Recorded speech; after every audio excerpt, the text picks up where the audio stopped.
Eu quero que você abra a palavra de Deus no livro de Romanos, capítulo 12. E todas as pregações são importantes, mas às vezes algumas mensagens são mais importantes do que outras. Depende muito do momento em que nós estamos vivendo, o momento que nós estamos passando. E nesta noite eu quero pregar sobre a renovação da nossa mente. Nós todos aqui temos uma grande necessidade de uma renovação mental. Nós já nos acostumamos a pensar de uma certa forma, nós já temos um padrão de pensamento e nós não permitimos jamais que este padrão seja alterado, seja mudado, seja transformado. No entanto, a palavra de Deus diz que nós precisamos renovar a nossa mente diariamente. Nós precisamos renovar os nossos pensamentos. Caso contrário, nós vamos ficar viciados em hábitos, atitudes que não convêm e que não agradam a Deus. Eu creio que a maior necessidade hoje do povo de Deus não é de renovação espiritual, necessariamente, e nem de renovação doutrinária, absolutamente, porque as doutrinas são imutáveis. Mas a maior necessidade hoje é de uma renovação mental. É a maneira como nós enxergamos o mundo, é a maneira como nós enxergamos nossos problemas, nossas situações e, principalmente, a maneira como nós enxergamos uns aos outros. Eu creio que esses vícios de pensamento estão destruindo nossos lares, estão dificultando o nosso crescimento espiritual, estão trazendo muitos problemas para o nosso relacionamento social e estão causando muita tristeza dentro dos nossos corações. Mas a palavra de Deus, já há 2000 anos, dizia assim: rogo-vos, pois, irmãos, pela compaixão de Deus, que apresenteis os vossos corpos em sacrifício vivo, santo e agradável a Deus, que é o vosso culto racional. E não sede conformados com este mundo, mas sede transformados pelo quê? Pela renovação do vosso entendimento, para que então experimenteis qual seja a boa, agradável e perfeita vontade de Deus. Aqui ficou bem estabelecido que a nossa transformação começa pelo cérebro, começa pela mente, começa pela maneira como nós pensamos e enxergamos as coisas. E Paulo deixa também bem claro que nós jamais iremos conhecer qual seja a boa, perfeita e agradável vontade de Deus, a menos que o nosso processo cognitivo seja alterado, seja modificado, seja transformado. Nós precisamos de inteligência mental. Nós precisamos de inteligência emocional. E eu tenho uma boa notícia para lhe dar. A fonte desta inteligência é a palavra de Deus. Então vamos crer no que a palavra de Deus tem para nos ensinar e para nos apresentar neste culto. A maior batalha espiritual que existe não acontece nos ares, não acontece nos lugares celestiais, onde os demônios e Satanás estão literalmente batalhando contra os anjos de Jeová. Mas a maior batalha espiritual ocorre dentro da nossa mente, todos os dias da nossa vida. A nossa mente é o maior centro de batalha espiritual que existe. Hoje mesmo, eu e você, com certeza, já enfrentamos vários tipos de guerra através dos nossos pensamentos, através dos nossos sentimentos e, finalmente, através das ações que nós tomamos. Meus irmãos, nós somos exatamente aquilo que nos permitimos pensar.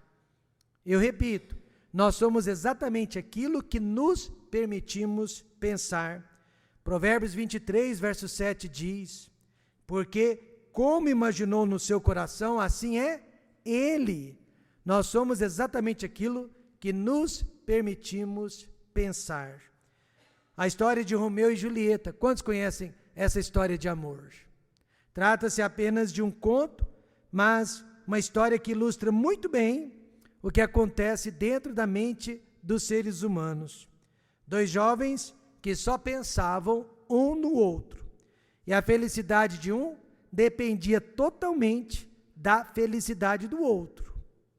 Eles eram incapazes de se completarem, de se sentirem felizes, sem que o outro fizesse parte de sua vida. Portanto, não havia lugar para outras pessoas em seus pensamentos.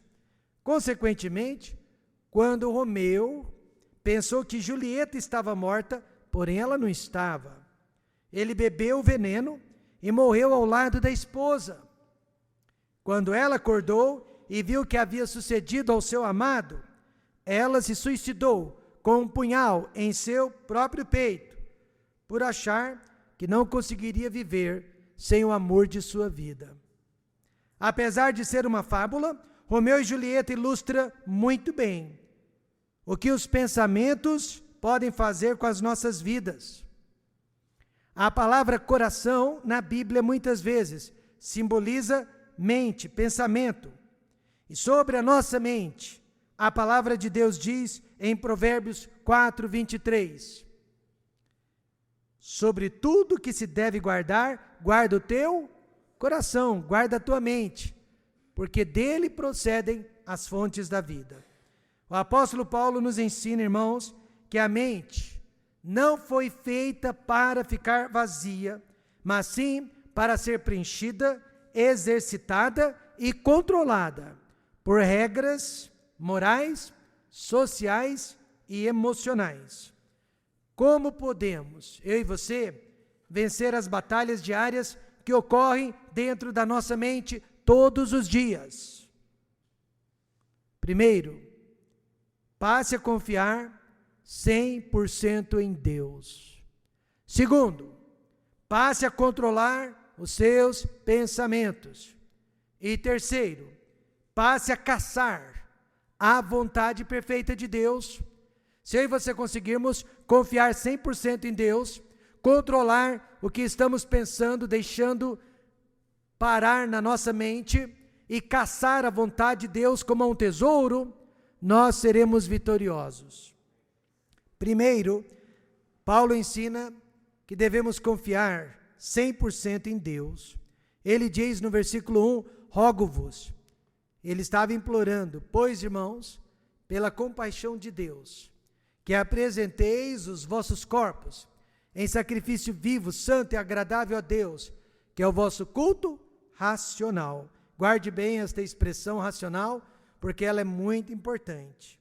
A mente, meus amados irmãos, é um órgão do corpo humano, assim como o coração, o estômago, o fígado, os rins, e como qualquer outro órgão, ela também pode adoecer.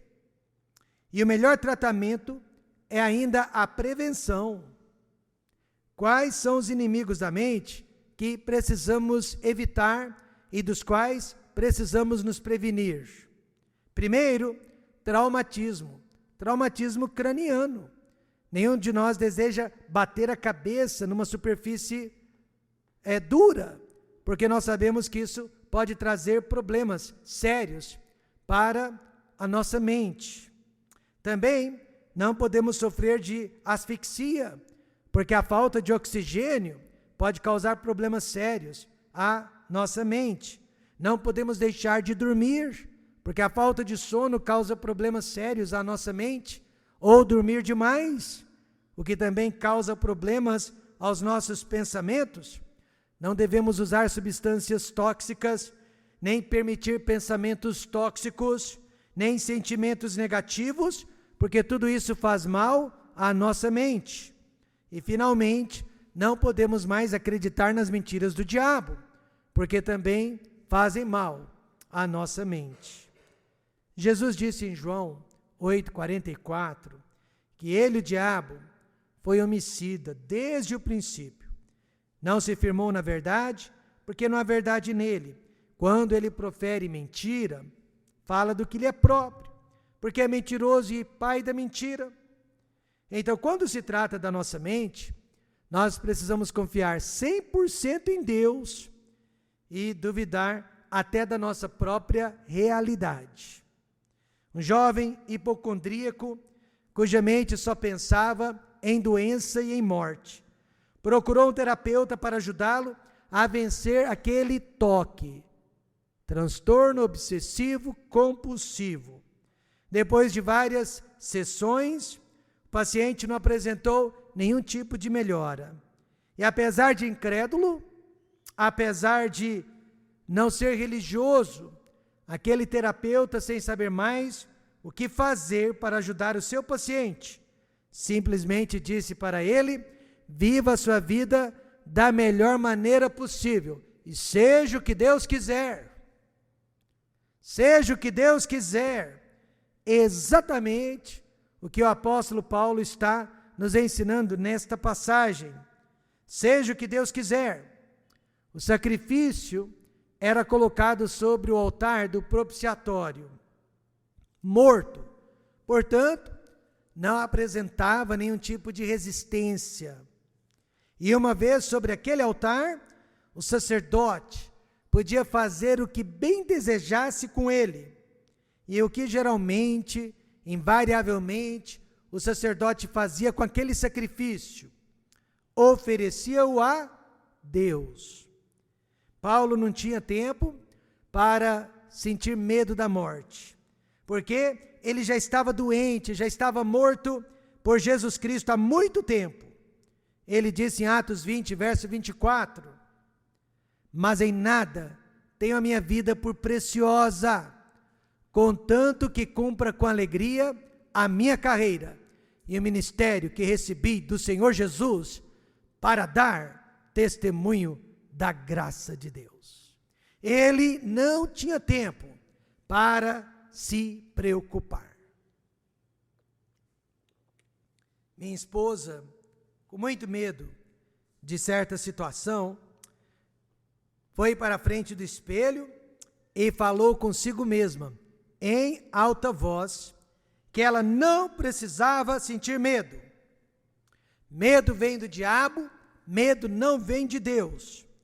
Então ela citou para si mesma, 2 Timóteo 1,7, porque Deus não nos deu o espírito de temor, mas de fortaleza e de amor e de moderação. No dia seguinte, o medo voltou mais uma vez, ela enfrentou aquele medo novamente, e depois ele realmente foi embora. Nesta manhã, ou nesta noite, melhor dizendo, pronuncie em alta voz, fale consigo mesmo, cite as promessas da palavra de Deus, mas não seja escravo do medo, não seja escravo da paixão enganosa, não seja escravo da ira ou da amargura, ou de qualquer outro sentimento que esteja escravizando a sua mente, o seu coração. A única diferença nesta noite entre nós e o sacrifício que era oferecido no Velho Testamento é que aquele sacrifício estava morto, mas nós somos sacrifícios vivos. Amém, irmãos? Paulo disse que nós somos um sacrifício vivo e que este sacrifício é o nosso culto racional. Racional significa eu sei, não significa eu sinto, significa eu sei, eu sinto medo, eu sinto tristeza, eu sinto pavor, eu sinto angústia, mas eu sei que Deus está no controle da minha vida, e eu sei que Deus tem o melhor para a minha vida. Precisamos então da mesma transformação que ocorreu na vida do apóstolo Pedro. Ele era muito medroso, ele teve medo de se afundar em alto mar, teve medo da tempestade, teve medo da transfiguração de Jesus Cristo, teve medo dos soldados da corte, mas quando ele foi condenado a morrer pela espada de Herodes, a Bíblia diz que Pedro dormiu profundamente entre os soldados que iriam matá-lo no dia seguinte. Qual a diferença do primeiro Pedro para o segundo Pedro? O primeiro Pedro estava tentando segurar a vida dele nas mãos. O segundo Pedro já havia entregue a vida dele nas mãos de Deus. Mateus 16, 25 diz: porque aquele que quiser salvar a sua vida, perdê-la-á. E quem perder a sua vida por amor de mim, achá-la-á. Confiar em Deus, então, ainda é o melhor remédio que existe quando perdemos o chão, quando não temos mais lugar para pousar os nossos pés. A fé verdadeira pode nos livrar da confusão mental, da tristeza e da angústia, e principalmente do desespero. Foi o que aconteceu comigo, irmãos, quando eu tinha apenas 24 anos de idade. Eu passei naquela época por uma das maiores provações de toda a minha vida. Eu não tinha ninguém ao meu lado para me apoiar, ninguém ao meu lado para me proteger e nem sequer para me aconselhar. Eu me sentia literalmente sozinho. Foi neste momento que eu tive que optar, confiar 100% em Deus ou me sucumbir aos meus sentimentos, ao que eu estava pensando, ao que eu estava sentindo. Se eu tivesse seguido a segunda opção, meus pais teriam recebido o meu cadáver dentro de um caixão advindo dos Estados Unidos da América. Mas, porque eu decidi confiar 100% em Deus, mesmo sem ver nenhuma luz no final do túnel, meus pais me receberam 4 anos depois, com um diploma na mão, com uma esposa linda e maravilhosa, e com um bebezinho que Deus havia nos dado. Amém, irmãos? Paulo rogou, e eu estou rogando nesta noite para o Templo Batista Maranata: vamos apresentar os nossos corpos em sacrifício vivo, santo e agradável a Deus, que é o vosso culto racional. Vamos entregar nossas vidas nas mãos de Deus, e seja o que Deus quiser. Amém, irmãos? Seja o que Deus quiser. Como podemos encher a nossa mente? Confiando 100% em Deus. Às vezes, quando eu estou angustiado e eu sinto a pontada de desespero, uma das coisas que eu mais gosto de fazer é cantar. Aprendi isso numa das histórias de Pétio Pirata. Havia este menino chamado Silas, e ele estava aprisionado pelas correntes do mal, pelas correntes de Satanás. Quando ele finalmente começou a cantar hinos de louvores a Deus, se humilhar na presença de Deus, as correntes foram se quebrando e Silas foi se libertando. Muitas vezes eu me pego cantando hinos. Eu coloco o cantor cristão na minha frente e vou virando as páginas e cantando todos os hinos que eu conheço. E realmente, quando eu termino de cantar, eu sinto que minha mente está aliviada. Veja, em segundo lugar, Paulo nos ensina: passe a controlar os seus pensamentos. Isso é possível? Paulo disse que sim. Mas como? E não sede conformados com este mundo, mas sede transformados pela renovação do vosso entendimento. É possível deixar de sentir, pensar o que estamos pensando? Paulo diz que sim, mas não é um ato instantâneo, mas é um processo restaurador. Sabe o que significa renovação? Uma mudança para melhor. Uma mudança para melhor. Renovação, irmãos, é um processo que inclui mudanças de hábitos. Algumas coisas precisam ser retiradas de nossas vidas e outras coisas precisam ser acrescentadas em nossas vidas. Renovação é como que se você voltasse a ser um bebezinho e tivesse que aprender tudo de novo. O apóstolo Pedro assim descreveu: desejai, você precisa desejar afetuosamente como meninos novamente, nascidos, o leite racional, não falsificado, para que por ele vades crescendo. Nesta noite, não importa a sua idade, não importa a sua experiência, Deus está lhe convidando para começar tudo de novo. Ele é o Deus das oportunidades. O mundo que Paulo menciona aqui não é necessariamente o mundo nem a sociedade em que vivemos. Não sede conformados com este mundo. Este mundo aqui, meus amados, é o próprio mundo que nós criamos e que tem causado todos esses problemas em nossa vida. É a nossa visão de mundo, é a maneira como nós enxergamos os nossos problemas. Não está falando do mundo Brasil, Estados Unidos, Europa, Japão, está falando do mundo que nós criamos dentro da nossa mente. Procure transformação, e esta transformação ocorre dentro da mente. Quem criou este mundo que está nos causando tantos males dentro de nós? Satanás. Satanás, com as suas mentiras, tem nos feito pensar e sentir dores terríveis que não conseguimos suportar.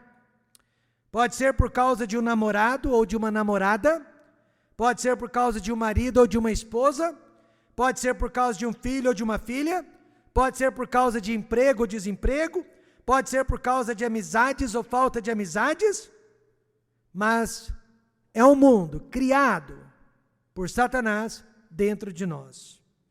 E o que podemos fazer contra esses pensamentos? Segundo aos Coríntios 10, verso 5 diz, destruindo os conselhos e toda a altivez que se levanta contra o conhecimento de Deus, e levando cativo todo o entendimento à obediência de Cristo. Como que fazemos isso? Assim que o seu pai morreu, com pouco mais de 60 anos de idade, pastor Daniel Johnson, que nós conhecemos muito bem, passou a sentir medo, um sentimento que ele não havia experimentado antes, não daquela forma. Ele só tinha 32 anos de idade, passou a ter medo que o mesmo lhe sucedesse. Além de muito jovem, ele tinha talvez 3 filhos na época, e ele ficava preocupado o que aconteceria com seus filhos, se ele também morresse daquela forma como o pai morreu, inesperadamente, sem qualquer tipo de preparação ou de aviso. Ele venceu aquele medo, e ele nos contou o que precisou fazer para vencer os seus pensamentos negativos, pessimistas e obsessivos. Ele estudou afinco o Sermão da Montanha. Ele selecionou o livro de Mateus, capítulos 5, 6 e 7, e ele destrinchou todos aqueles versículos e ensinamentos, e levou todos os seus pensamentos cativos à obediência de Cristo. Certa noite, voltando de Sertãozinho, onde ele havia sido convidado para pregar, ele e a sua família estavam numa Kombi velha. Voltando então, de Sertãozinho, a gasolina, o combustível acabou no meio da estrada. A esposa, ao invés de reclamar, foi para o volante. E o pastor e os meninos tiveram que empurrar aquela Kombi lá da rodovia até entrar dentro da cidade e achar um posto. E achar combustível. E eles fizeram isso por vários e vários quilômetros. Momento que se tornou agradável, porque os pais transformaram aquela situação numa aventura. Mas como podemos controlar os nossos pensamentos? Não aceitando, não se conformando com os pensamentos maus. Filipenses 4, verso 8 diz: quanto ao mais, irmãos, tudo que é verdadeiro, tudo que é honesto, tudo que é justo, tudo que é puro, tudo que é amável, tudo que é de boa fama, se há alguma virtude, se há algum louvor, nisso pensai. Como que eu não vou aceitar? Como que eu não vou me conformar com os meus maus pensamentos? Doutora Suzete, médica de minha esposa em Goiânia, me fez um grande elogio certa vez. A minha esposa foi levada às pressas para uma cirurgia e eu estava com muito medo daquela cirurgia. Se ficasse na sala de espera, eu acho que eu teria sofrido um infarto. Ao invés disso, então, eu fui fazer uma caminhada. Enquanto a minha esposa estava sendo operada, eu caminhei por mais de 1 hora. E enquanto eu caminhava, eu orava. Enquanto eu orava, eu caminhava. Mas eu não fiquei parado. Quando voltei, 1 hora e meia depois, a cirurgia havia terminado. E estava tudo bem com a minha esposa. E a médica disse que eu havia feito a coisa certa. Sabe, irmãos, eu aprendi ao longo da minha vida cristã que quanto mais parado eu fico, mais dificuldade eu tenho para controlar os meus pensamentos, para controlar as minhas emoções. E o Dr. Arthur, médico cristão homeopata, disse que Deus criou a carne para ser mexida e remexida, e mexida e remexida.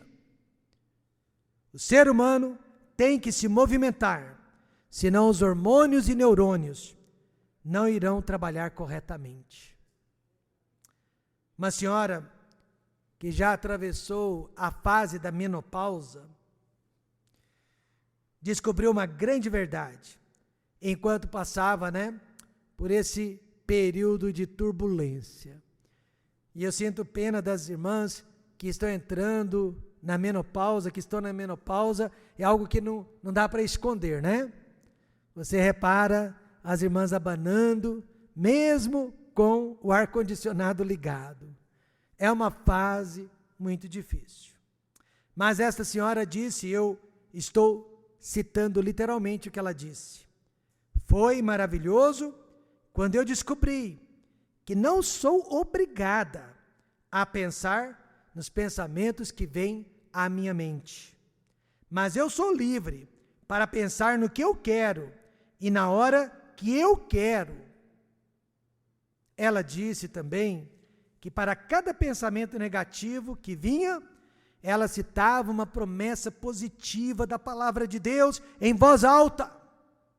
E ela dizia para si mesma: eu não vou dançar esta dança, eu não vou entrar por este caminho. Meus irmãos, isto é sério. A palavra de Deus é a arma mais poderosa que existe contra as mentiras do diabo. Amém, irmãos? É a arma mais poderosa que existe. Então, nesta noite, como renovar os nossos pensamentos? Confiando 100% em Deus e controlando os nossos pensamentos. Em último lugar, passe a caçar a vontade perfeita de Deus. Passe a procurar por ela, para que experimenteis qual seja a boa, agradável e perfeita vontade de Deus. O pastor Gary Tyler, que estará conosco, se Deus permitir, em setembro, pregando aqui as nossas conferências missionárias, certa vez disse, e eu nunca vou me esquecer, que a vontade de Deus é um quebra-cabeça, que precisamos desvendar e montar dia após dia. Fazendo a vontade de Deus no dia de hoje, saberemos qual é a vontade dele no dia de amanhã. E o que nós sabemos, com certeza, ser a vontade no dia de hoje, nesta noite? Primeiro, amar uns aos outros. Amém, irmãos? Nós não temos dúvida sobre isso. A partir do momento que deixamos de amar, a igreja perde o seu valor, perde todo o interesse em nossas vidas. Segundo, servir uns aos outros. porque a consequência de amar é servir. Terceiro, fazer novas amizades. Nós não podemos nos contentar com poucos amigos. A Bíblia diz que nós precisamos de muitos amigos. Quarto, falar de Cristo. Nada faz mais bem para o nosso coração do que falar de Jesus Cristo. Quinto, perdoar uns aos outros, na hora instantânea, imediatamente. E sexto, ter comunhão com Deus, com o nosso Deus, através da sua palavra, através da oração e através dos cultos da nossa igreja. Esta é a vontade de Deus que nós conhecemos para o dia de hoje. E montando cada uma dessas peças, eventualmente saberemos e estaremos no centro da vontade de Deus. Amém, irmãos? Estaremos realizando coisas maiores. Por muitos anos, nós realizamos 2 grandes acampamentos na cidade de Goiânia. Um de família e o outro de jovens. Eram 2 grandes acampamentos. Na maioria das vezes, nós tínhamos prejuízos econômicos. Mas fazíamos isso para que o mundo dos nossos irmãos não fosse por demais pequeno, não fosse por demais estreito. Porque quando o nosso mundo é muito pequeno, nós vamos ter confusão de pensamentos. Nós queríamos que as nossas igrejas conhecessem outras igrejas, conhecessem outras pessoas. E nós queríamos que durante aqueles dias servíssemos uns aos outros. Nós encontramos a vontade agradável, perfeita de Deus no meio das pessoas e não longe delas. Deus nos fez para sermos sociais e sociáveis e não para nos isolarmos. Veja Provérbios 18, versículo 1. Busca satisfazer seu próprio desejo aquele que se isola. Ele se insurge contra toda a sabedoria. A nossa missão neste mundo é descobrirmos o plano de Deus para as nossas vidas. Paulo disse que para isso temos que renovar os nossos pensamentos. Quando eu era criança, o pastor Daniel Johnson me ensinou a aceitar 2 tipos de situações que eu simplesmente detestava. Você me vê hoje um homem temperante, calmo e tranquilo, mas eu já fui muito nervoso. Já fui muito nervoso. Eu odiava repreensão. Ninguém podia me repreender. Ninguém podia chamar a minha atenção, que eu ficava bravo. Mesmo que eu estivesse errado, eu não aceitava. Eu queria sempre estar certo. Pastor Daniel me mostrou no livro de Provérbios que uma pessoa sábia não despreza a repreensão, não despreza a instrução, que muitas vezes são a mesma coisa, eu sei. E eu também odiava o bullying. Eu gostava de perseguir as pessoas, mas quando eu era perseguido, aquilo me tirava do sério. Pastor Daniel me ensinou então a sorrir e achar graça das brincadeiras. E só assim elas parariam. Ele me ajudou a renovar os meus pensamentos, a mudar a minha visão de mundo. Nesta noite, vamos renovar os nossos pensamentos. Como? Confiando 100% em Deus. Seja no que for. Controlando os nossos pensamentos através de bons hábitos. E deixando os maus hábitos. E caçando todos os dias a vontade de Deus para as nossas vidas, como se a vontade de Deus fosse um tesouro escondido e que nós precisamos achá-lo através de nossa conduta. Vamos, mais uma vez, abrir a palavra de Deus e juntos ler Romanos 12, versos 1 e 2.